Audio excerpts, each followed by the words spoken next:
வணக்கம், நான் டாக்டர் தீபா லாலன். இன்னைக்கு நம்ம என்ன டாபிக் பற்றி டிஸ்கஸ் பண்ண போகிறோம் அப்படின்னா, அதிசார குரு பயிற்சி பலன்கள் தாங்க பார்க்க போகிறோம். அது என்னங்க அது அதிசார குரு பயிற்சி அப்படின்னா சொல்கிறேன் கேளுங்க. பொதுவாக நம்ம எல்லாருக்கும் தெரியும், மே மாதம் 14ஆம் தேதி 2025 குரு பகவான் ரிஷபத்தில் ஜென்ம குருவாக அமர்ந்திருந்தவர் மிதுனத்துக்கு பயிற்சியானார் இல்லைங்களா?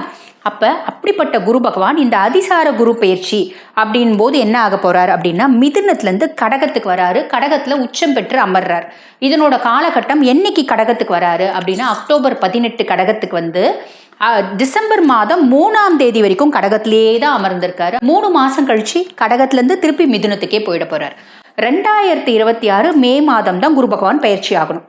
அந்த பயிற்சியாகி அவர் என்னென்ன பலன்களை கொடுக்க போகிறாரு, நான் அடுத்த வருஷம் இந்த பலன்கள்லாம் உங்களுக்கு கொடுக்க போகிறேன், அதனோட ஒரு முன்னோட்டமாக இந்த 3 மாதம் இந்த இடத்துல வந்து உட்காந்து கடகத்தில் வந்து உட்காந்து அந்த பலன்களை நம்மளுக்கு ஒரு ட்ரையல் கொடுத்துட்டு போக போகிறாரு.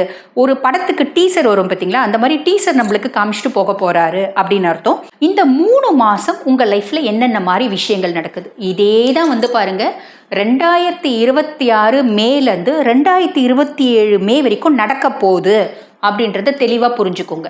இப்போ உங்கள் ராசிக்கு இந்த 3 மாதம் என்னென்ன மாதிரி பலன்கள் நடக்க போகுது சட்டுன்னு பார்த்துடலாம் வாங்க.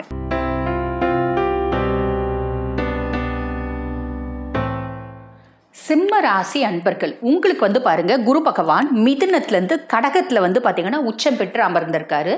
இந்த அதிசார குரு பயிற்சி வந்து பார்த்தீங்கன்னா அக்டோபர் 18 டிசம்பர் 3 வரைக்கும் நடக்க போது. நான் ஆல்ரெடி உங்களுக்கு இன்ட்ரோலேயே சொன்னேன்.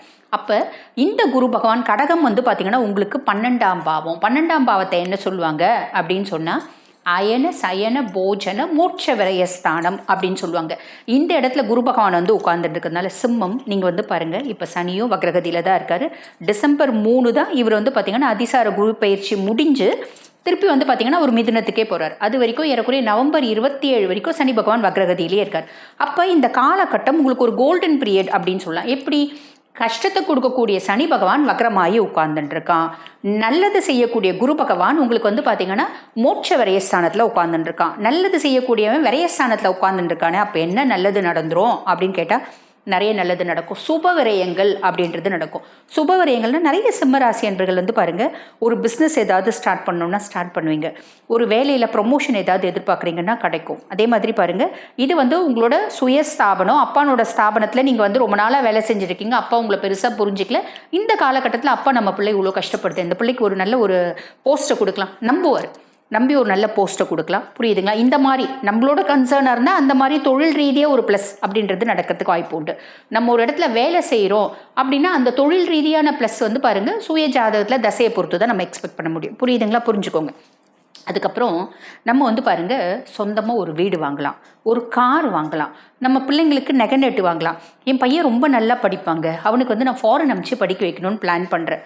நான் வந்து எஜுகேஷன் லோன் அப்ளை பண்ணியிருக்கேன், கிடைக்குமா கிடைக்காத ஒரு டைலமாலே இருக்குது. நிறைய பேருக்கு அந்த எஜுகேஷன் லோன் ஃபேவர் ஆகும். உங்களோட நீங்கள் காசும் போட்டு பிள்ளைய வந்து பார்த்தீங்கன்னா உங்களோட பையனை நீங்கள் ஃபாரினுக்கு படிக்க அனுப்பலாம். ஆக ஏதோ ஒரு விதத்தில் விரயம், அந்த விரயம் சுப விரயம். அந்த சுப விரயத்தினால் எனக்கு பெருமை, எனக்கு சந்தோஷம், எனக்கு மகிழ்ச்சி. நான் வந்து பாருங்கள் ஆல்ரெடி என் தொழில் நல்லா ஓடிட்டுருக்கு. ஏன்னா சிம்மம் வந்து பாருங்கள், உங்களுக்கு அஷ்டம சனியாக இருந்தாலும் ஒரு வருஷம் குரு பகவான் சப்போர்ட்டிவாக தான் இருப்பார். மிதுனத்தில் இருக்க குருவே உங்களுக்கு சப்போர்ட்டிவாக தான் இருக்கார். அதுக்கும் மேலே இந்த அதிசாரமும் உங்களுக்கு சப்போர்ட்டிவாக தான் இருக்கார். புரியுதுங்களா? அப்போ என்ன பண்ணுவீங்க அப்படின்னா, இந்த மாதிரி ஏதோ ஒரு நல்லது, ஒரு ஃப்ரான்சைஸ் எடுக்கிறது, ஒரு ஃபாரினில் வந்து ஒரு ட்ரேட் பண்ணுறது. ஆல்ரெடி நான் வந்து பாருங்கள் நிறைய பிரான்ச்சஸ் வச்சுருக்கேன், புதுசாக பிரான்ச் எடுக்கலாம், இல்லை அந்த பிரான்ச் வந்து எஸ்டாப்ளிஷ் ஆகலாம். அதனால் ஏதோ ஒரு கன்சர்னை வந்து நீங்கள் இன்வெஸ்ட் பண்ணி வைக்கலாம். இந்த மாதிரி நிறைய விஷயம் வந்து பார்த்திங்கன்னா உங்களுக்கு 12ஆம் பாவத்தில் இருக்க குரு பகவான், இந்த அதிசாரமாகி இருக்க குரு பகவான் செய்ய போகிறாங்க. இதெல்லாம் நல்லதுங்க. அதுக்கும் மேலே இன்னும் நல்லதும் இருக்குது. அது என்ன அப்படின்னா, குரு பகவான் வந்து பார்த்திங்கன்னா உங்களுக்கு லார்ட் ஆஃப் 5 and 8. இந்த 5ஆம் பாவம் அப்படின்றத என்ன சொல்லுவாங்க, பூர்வ புண்ணியஸ்தானம், புத்திரஸ்தானம் அப்படின்னு சொல்லுவாங்க. பூர்வ புண்ணியஸ்தானத்தில் பூர்வ புண்ணிய ஸ்தானாதிபதி விரயஸ்தானத்தில் வந்து உட்கார்ந்துட்டுருக்கான். அப்போ பூர்வீகம் சம்மந்தப்பட்ட எனக்கு சொத்து பத்து வீடு வாசல்லாம் இருக்குங்க, அது வந்து வியாபாரம் பண்ணலான்னு பார்க்குறேன். ஏன்னா நான் வந்து சிட்டிக்கு வந்துட்டேன், வியாபாரமே ஆக மாட்டேங்குது அப்படின்னு நிறைய பேர் இருக்கீங்களா? அது வந்து பாருங்கள், உங்களுக்கு வியாபாரம் அப்படின்றது ஒரு நல்ல ப்ராஃபிட்டபிள் இன்கம் அப்படின்றது அந்த சொத்து மூலிமா உங்களுக்கு கிடைக்கும். வியாபாரமே ஆகாத ஒரு பொருள் ஈஸியாக வியாபாரம் ஆகும் அப்படின்னு சொல்லலாம். பூர்வீக சொத்து பத்து நிறைய இருக்குங்க, எங்கள் அம்மா பிரித்து கொடுக்கவே மாட்டேங்கிறாங்க. எங்கள் அம்மாவே வந்து பார்த்திங்கன்னா உடம்பு சரியில்லாமல் படுக்கையில் இருக்காங்க. ஆனால் எனக்கு கொடுப்பாங்களானே டவுட்டாக இருக்குது. எங்கள் வீட்டில் 4 பிள்ளைங்க இருக்காங்க, எனக்கு கொடுப்பாங்களானாலே டவுட்டாக இருக்குது. அப்படின்னா அது எந்த மாதிரி சுச்சுவேஷனில் இருக்கவங்களுக்கும் அந்த சொத்து பத்து அப்படின்றது உங்களுக்கு வரும். இது ஒரு பெரிய ப்ளஸ் இல்லைங்களா? அதுக்கப்புறம் உங்களுக்கு வந்து பார்த்திங்கன்னா உங்கள் அதாவது உங்களுக்கு 8ஆம் பாவத்துக்கு அதிபதியும் குரு பகவான் தான். அப்போ துஷ்தானம் மாங்கல்யஸ்தானம்னு சொல்லுவாங்க, அதுக்கும் அதிபதி உங்களுக்கு குரு பகவான் தான். அவன் இப்போ 12ஆம் பாவத்தில் உட்காந்துக்க நிறைய சிம்மராசி அன்பர்களுக்கு ஒரு திடீர் அதிர்ஷ்டம், திடீர் தனப்பிராப்தி, சமுதாயத்தில் ஒரு மரியாதை, சொத்து பத்து வந்து கொஞ்சம் சேர்றது, 4 பேர் ரெஸ்பெக்ட் கொடுக்கறது, இந்த மாதிரி எல்லாம் நடக்குங்க. அப்போ இன் ஜென்ரல் உங்களுக்கு இந்த குரு பகவான் என்ன பண்ண போகிறாரு அப்படின்னா, நான் ஆல்ரெடி சொன்ன மாதிரி சுபவரையத்தை கொடுக்க போகிறாரு. பூர்வீக சொத்து பத்து இருக்குன்னா அது வந்து சேரப்போகுது. பூர்வீக சொத்து பத்து இருக்குங்க, வியாபாரம் பண்ணிடலாம்னு நினைக்கிறேன். ஒரு நல்ல ரேட்டுக்கு நீங்கள் வியாபாரம் பண்ணுவீங்க. 8ஆம் பாவத்துக்கும் அவன் தான் அதிபன்றதுனால உங்களுக்கு வந்து பாருங்கள், நீங்கள் வந்து லேடிஸாக இருக்கீங்க, ஹஸ்பண்ட்க்கு உடல் சார்ந்த உபாதைகள் இருக்கும், ரொம்ப நாளாக ஹாஸ்பிட்டல் ட்ரீட்மெண்ட் வைத்தியம்னு பண்ணிகிட்டே இருக்குமா, பெருசாக அவருக்கு இம்ப்ரூவ்மெண்ட் இல்லை அப்படின்னா, இது வந்து பாருங்கள் மாங்கல்ய ஸ்தானாதிபதி நம்மளுக்கு 12ஆம் பாவத்தில் வந்து உச்சம் பெற்று உட்கார்ந்துட்டுருக்கான். அப்படின்றதுனால நீங்கள் செய்யக்கூடிய வைத்தியம் அப்படின்றது பலிதமாகும். உங்கள் ஹஸ்பண்டோட ஒரு ஆரோக்கியத்தில் ஒரு முன்னேற்றம் அப்படின்றது வரும். அதுக்கும் மேலே சமுதாயத்தில் நான் வந்து செய்யவே செய்யாத சில தப்புக்காக அசிங்கம், அவமானம், தலைகுனிவு இதெல்லாம் எனக்கு நடந்துச்சுங்க, அவப்பேர் அதெல்லாம் நடந்துச்சு அப்படின்னா, அந்த அவப்பேர், அசிங்கம், அவமானம், தலைகுனிவு அதில் வந்து பார்த்திங்கன்னா நம்ம விமோச்சனம் அப்படின்றது நம்மளுக்கு கிடச்சிடும். ஆக மொத்தம் இந்த அதிசார குரு என்ன பண்ண போகிறாரு, எல்லாமே நல்லது தான் செய்ய போகிறாரு, கவலையே பட வேண்டாம். இருந்தாலும் சிம்மராசி அன்பர்கள் அப்படின்றதுனால நான் உங்களுக்கு ஒன்று சொல்கிறேன். அது என்ன அப்படின்னா, இந்த அஷ்டமத்து சனி இந்த காலகட்டத்தில் வக்ரகதி அடைஞ்சாலும் திருப்பி வந்து பாருங்கள் அவர் வக்ர நிவர்த்தி அடைவார். த கேம் ஸ்டார்ட்ஸ் அகெயின் அப்படின்னு சொல்லிட்டு அவர் வந்து நம்மளை கெடுக்கிறதுக்கே பார்ப்பார். ஆனால் நம்ம வந்து பெருசாக அவரை நினச்சி பயப்படணும் அப்படின்ற அவசியம் இல்லை. காரணம் என்ன அப்படின்னா, நம்ம உரிய பரிகாரத்தை கொஞ்சம் பண்ணுங்கள். அது என்ன பரிகாரம் அப்படின்னா, ஃபஸ்ட்டு விஷயம் 2 கோயில் சொல்கிறேங்க. ஒன்று அறந்தாங்கி பக்கத்தில் இருக்க எட்டியத்தலையில் இருக்க அகஸ்தீஸ்வரர் கோயில், அங்கே போய் வழிபாடு பண்ணிட்டு வாங்க. இந்த சென்னை சரௌண்டிங் சுற்றி இருக்கவங்க தயவு செஞ்சு பொழிச்சலூரில் வந்து பார்த்திங்கன்னா அகஸ்தீஸ்வரர் கோயில் இருக்குது.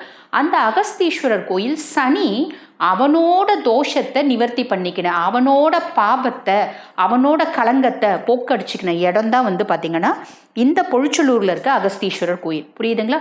அங்கே போகிறீங்க, போகும்போது கண்டிப்பாக அது ஈசனுக்குன்னு உரிய மரியாதையை நீங்கள் கொடுங்க. புரியுதுங்களா? எல்லா கிரகங்களும் ஈசனோட காலடியில், கொஞ்சமாவது வில்வம் எடுத்துகிட்டு போங்க, ஈசனுக்கு கொடுங்க. ஆத்மார்த்தமாக ஈசனை வேண்டிக்கோங்க. அம்பிகைக்கு 1 முழம் பூ எடுத்துகிட்டு போங்க, அம்பிகை கொடுங்க. ஆத்மார்த்தமாக அம்பிகையை வேண்டிக்கோங்க. அதுக்கும் மேலே அதுக்கு பின்னாடி தான் வந்து நம்ம சனியை பார்க்கணும். நீலோத்பவ மலர், கருங்குவளை மலர் அங்கேயே விற்கிறாங்க, அதெல்லாம் நம்ம எடுத்துகிட்டு போகணுன்றதே இல்லை. அதை வாங்கி கடைசியில் சனியை பார்த்து சனியை கும்பிட்டுட்டு வந்துடுங்க. இதுதான் வந்து பார்த்திங்கன்னா அங்கே செய்யக்கூடிய பரிகாரம். அஷ்டமத்து சனியினோட பிடியில் இருக்கவங்க தயவு செஞ்சு சென்னை பக்கத்தில் இருக்கீங்களா, ஃப்ரீக்வெண்ட்டாக போங்க, நல்லது நடக்கும், நல்லதே நடக்கும். வாழ்த்துக்கள். இப்போ நான் சொன்ன பலன்கள் அத்துணையும் வந்து பாருங்கள் அந்தந்த ராசிக்கு உரிய கோச்சார பலன்கள். இப்போ இதை வந்து நான் நிறைய விஷயத்தில் நிறைய ராசிக்கு சொல்லும்போது உங்களோட சுய ஜாதகம் கம்பேர் பண்ணுங்கள் அப்படின்னு சொல்லியிருப்பேன்.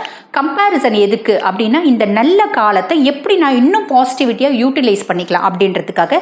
இல்லை இந்த கெட்ட காலத்தை எப்படி ஓவர் கம் பண்ணிக்கலாம். பெருசாக கெட்ட காலம் யாருக்குமே இல்லை, எல்லாருக்கும் நல்ல காலமாக தான் இருக்குது. தனுசு மட்டும் கொஞ்சம் காஷியஸாக இருக்கணும், அவ்வளோதான்.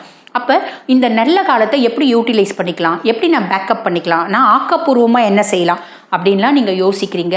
என்னோடய சுய ஜாதகத்தையும் பார்த்து நான் ப்ரெடிக்ட் பண்ணிக்கணும் அப்படின்னு விருப்பப்படுறீங்கன்னா, நான் பேசிகிட்டு இருக்கும்போதே என்னோடய வாட்ஸ்அப் நம்பர் கொடுத்துருப்பாங்க, அந்த வாட்ஸ்அப் நம்பருக்கு கால் பண்ணி அப்பாயின்மெண்ட் ஃபிக்ஸ் பண்ணி என்கிட்ட பேசிக்கலாம். தேங்க்யூ.